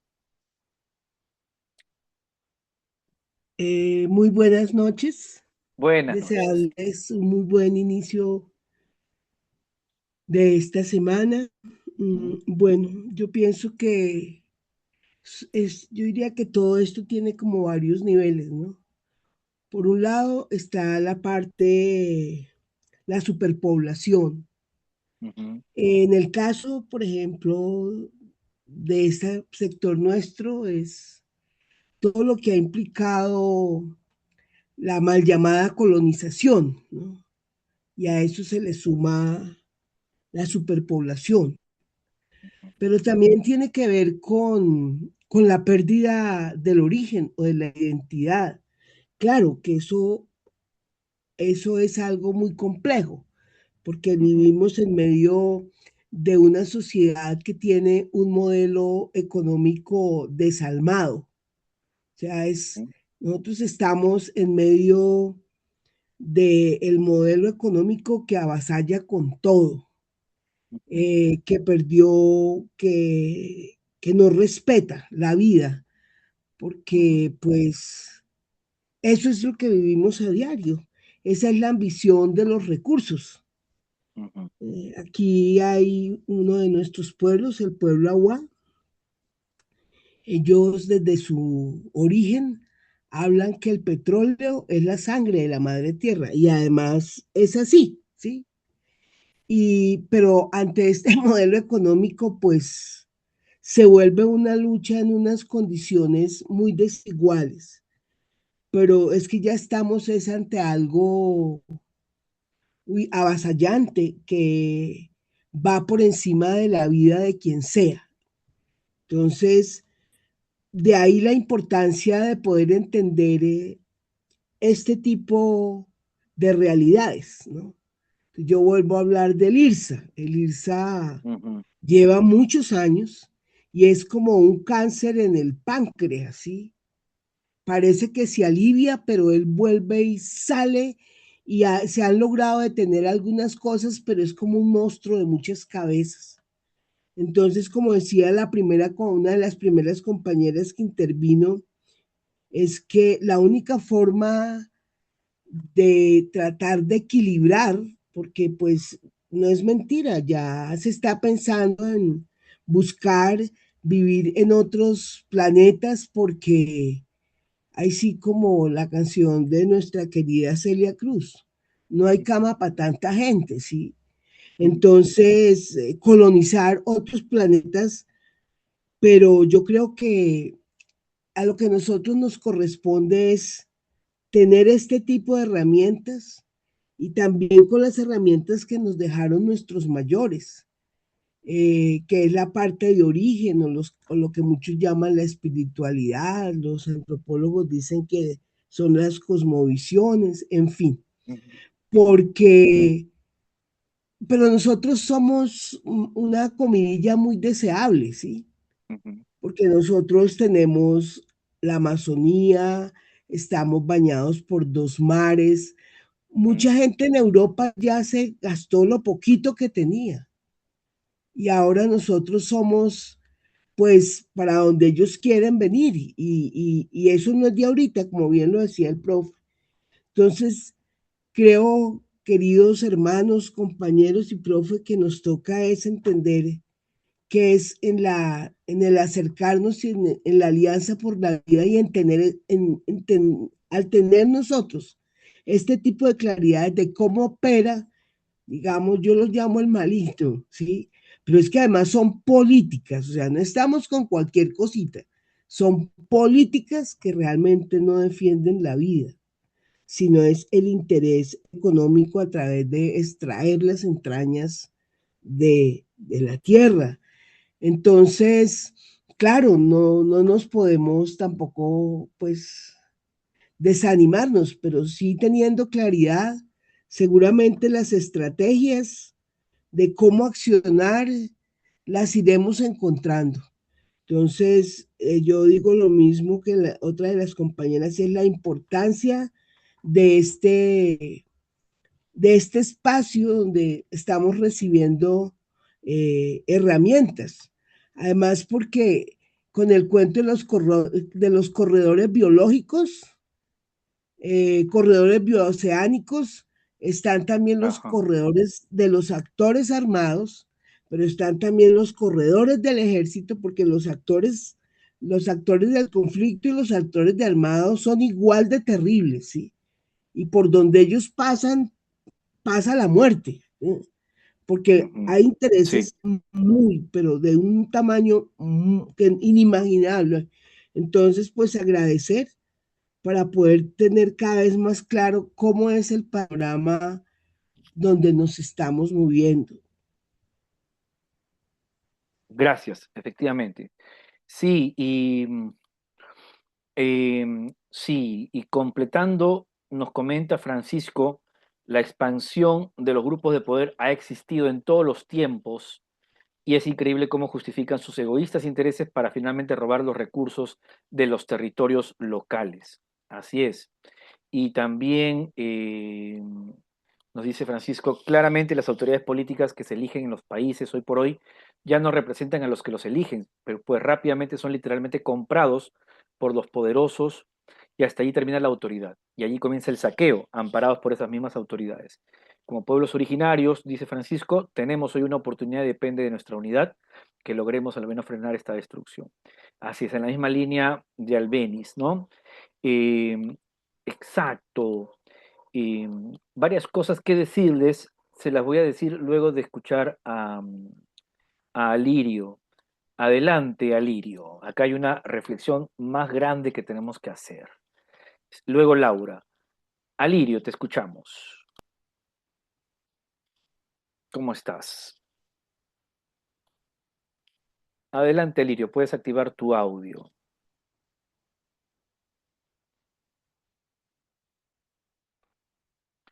Mientras se prepara Alirio, a ver, le damos a Laura. Adelante, Laura.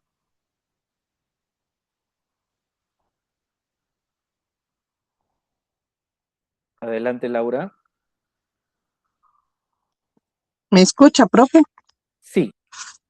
Ok, profe, no, lo poquito que quiero intervenir, comentar, ¿verdad? Es lo que sí estaba diciendo la última compañera, ¿verdad? Y algo que tiene mucha lógica y es realmente literal y estamos pasando por una situación, ¿verdad?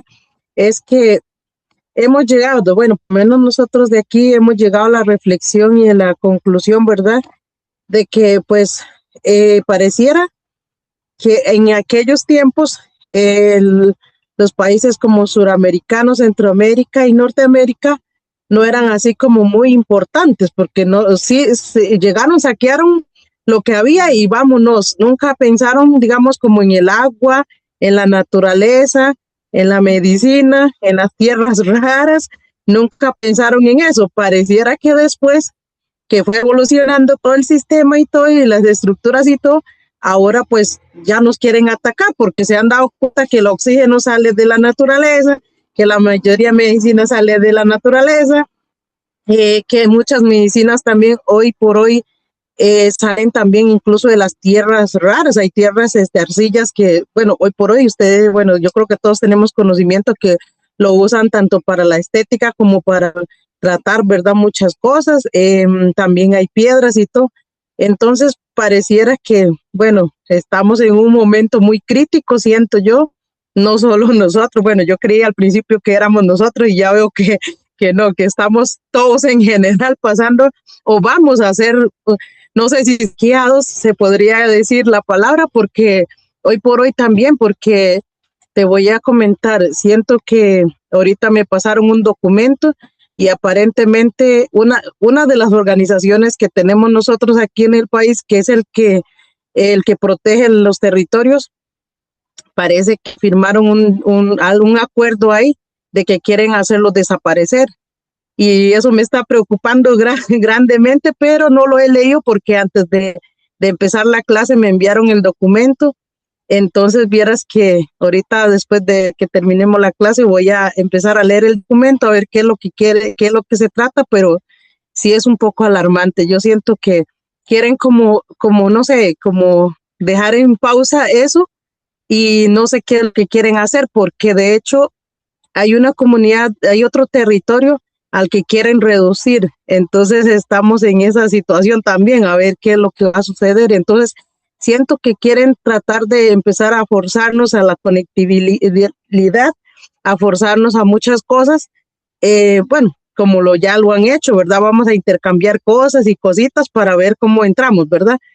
Y, y eso me preocupa, profe, porque como decía la compañera, tenemos que unirnos o no sé cómo, ¿verdad? O tratar ¿verdad? De empezar a empoderarnos y no sé qué hacer porque imagínense que si desde el mismo estado, el gobierno están tratando de hacer esto y también por medio de algunos líderes, como decía el otro compañero, líderes que también en lugar de apoyar se venden, entonces, profe, yo no sé qué vamos a hacer, estamos en la deriva, como dicen, porque eso viene y con pasos grandes, siento yo, ¿verdad? No, no sé si me estoy equivocando, pero bueno, ojalá que sí sea, que me equivoque, pero yo siento que no, ellos están, ya hoy por hoy saben que muchas de las riquezas están en los territorios, entonces es una situación muy complicada, profe, la verdad es que eso es lo que más o menos quería comentarles y también pues también como darle una reflexión también a los compañeros, ¿verdad? Que vayan reflexionando y estén al tanto de lo que sucede en sus estados, en sus países, ¿verdad? Muchas gracias, profe. Gracias, Laura. Sí, yo creo que vuelven a venir con fuerza, vuelven a venir porque han estado, recordemos que la, la, la importancia geopolítica de nuestro continente siempre ha sido algo visible para las grandes potencias, siempre. Pero el énfasis en qué tipo de recursos ha cambiado de acuerdo a qué momento histórico se ha vivido, ¿no? Hoy, como explicábamos, las demandas de la tercera revolución industrial se juntan con las nuevas demandas de la cuarta revolución industrial. Entonces, vuelven a venir con renovada fuerza a recolonizar nuestros territorios, ¿no? Entonces, frente a ello, la necesidad es trazar estrategias jurídicas de defensa, sí, pero dentro de un enfoque geopolítico de los pueblos originarios de nivel mundial. Requerimos alianzas globales de los pueblos originarios, alianza inspirada en sus cosmovisiones ancestrales y con estrategia geopolítica. Eso se requiere, ese es un trabajo importante que hay que hacer. Adelante, Alirio. No sé si ya está listo Alirio para activar su micrófono. Alirio Cuiche. Si nos escuchas, puedes activar tu audio. Si no, creo que no puede. Ya. ¿Sí me escucha, profe? Sí, adelante. Muy buena noche, profesor y demás compañeros. Ajá, pues de aquí de mi departamento, del país. Entonces, profe, de verdad, lo que el audio de lo que usted mostró, de lo que habla de antepasado, profe, pues me dejó, digamos, recordar eh, cuando lo enseñan a uno en la clase, en la primaria, sobre la conquista, sobre el descubrimiento de la América. Entonces, pues me di cuenta que cómo organizaron, cuál fue la política para conquistar o para descubrir el territorio de nosotros como pueblo, donde hay mayor riqueza, con una política, con un pensamiento de potencializar lo que es digamos, el poder político y económico. Y yo estoy mirando de que ellos siguen avanzando, digamos, pues lo que explicó en la clase pasado también, cuál fue la política de ellos hacia el territorio de nosotros como pueblo originario, donde hay mayor, digamos, riqueza, porque yo creo que, profe, pues lo que yo alcanzo a analizar también, la mayor parte de la riqueza donde hay materia prima está en nuestro territorio para que fortalezca la industria de los países, digamos, dominantes, ¿sí me entiende? En el momento de que nosotros vamos a potencializar nuestra política geográfica, digamos, pues, nuestra política de avanzar en el marco de la propia política de nosotros para defender y potencializar nuestra economía, nuestro desarrollo político y económico. Bueno, profe, de verdad, pues me dejó una enseñanza también porque en el año 2006, pues ellos hablaron de una política globalizada, ¿sí me entienden? Entonces, pues de esta clase, entonces yo estoy mirando de que ellos están avanzando, ellos están formando nuevamente, no es que nuevamente, sino que ellos están ellos están en continua de busca de, digamos, potencializar los recursos, donde hay recursos. Entonces, pues, la estrategia de ellos es crear, digamos, varios estrategias para poder, digamos, adquirir los recursos para luego potencializar, digamos, la economía, política, economía, la industria, para luego dominar, digamos, al mundo. Eso sería, profe, lo que yo alcancé de, digamos, analizar esos. Gracias, profe. Excelente, gracias. Sí, efectivamente. Eh, una lucha histórica permanente por el dominio mundial de las grandes potencias históricas, dominio mundial para imponer un proyecto cultural de una determinada potencia, creyendo que el suyo es superior al de los demás. Entonces, hay un momento en que se cruza el umbral, como les decía, de la lucha por la sobrevivencia económica, material, y se pasa al proyecto imperialista cultural, ¿no? Estados Unidos, por ejemplo, trata de imponer no solamente su sobrevivencia económica, sino su cultura. China también piensa que su proyecto cultural es superior, Rusia también. Entre las grandes potencias, todas tienen un proyecto cultural que creen que es superior al de los demás. Y lo buscan imponer mediante su hegemonía, ¿no? Para eso utilizan la geopolítica como instrumento de análisis y de estrategia. El desafío que yo les lanzo a ustedes es, ¿y cuál es la geopolítica de los pueblos originarios para defender su proyecto cultural? Su propio proyecto cultural. Ya sabemos que los pueblos originarios no buscan dominar a otros pueblos, pero sí tienen que tener una estrategia geopolítica para poder defender el suyo y lograr la sobrevivencia como pueblos, ¿no? Entonces, una geopolítica indígena parte de analizar la geopolítica real que estamos viendo en el mundo, ver quién está contra quién, por qué recursos buscan, cuáles son los proyectos que tienen en mi país, ¿correcto? Porque allí donde una potencia geopolítica tiene su proyecto en mi país, allí esa potencia geopolítica es vulnerable. ¿Por qué vulnerable? Porque hay otra que está acechando para reemplazar su lugar. Entonces, habiendo competencia entre potencias, ¿cómo aprovecha esa competencia un pueblo originario que está en el medio? ¿Cómo se alía con otros pueblos originarios para poder poner en riesgo un megaproyecto a cambio de lograr respeto a sus derechos colectivos? Por ejemplo, ¿no? Cómo el movimiento de los pueblos indígenas y afro-originarios a nivel internacional hace este análisis y elige batallas estratégicas en la que la lucha es conjunta de varios pueblos a favor de uno y luego de estos otros a favor de otro.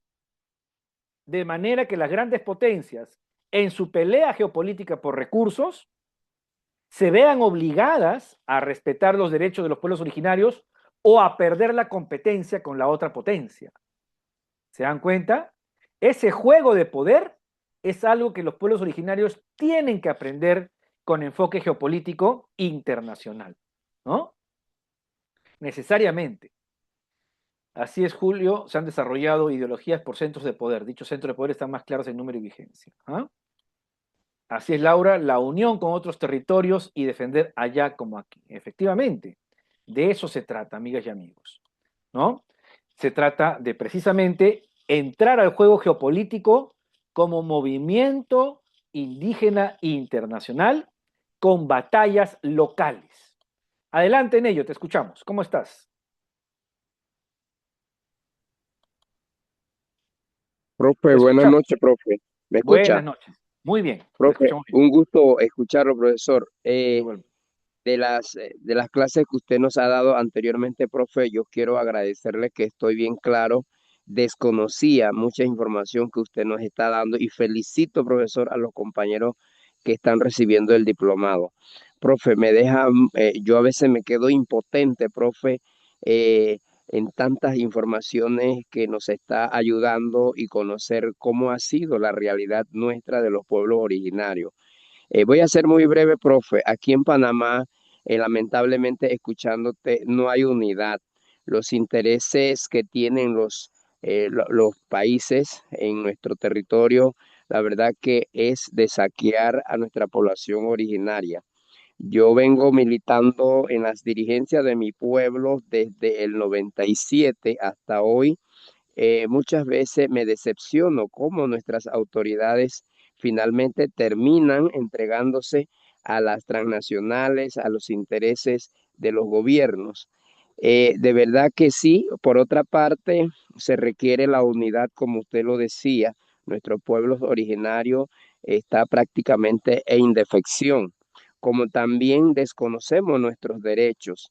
Quizá la clase que usted nos está compartiendo me deja muy claro, profe, me deja muy claro, y esa es la razón por la que yo asisto a este curso. Esperamos que nuestros pueblos originarios de toda América pudiéramos integrarnos en un solo haz de ideas y voluntades, profe, ya que la realidad que nos viene realmente es muy crítica y es cada vez más difícil.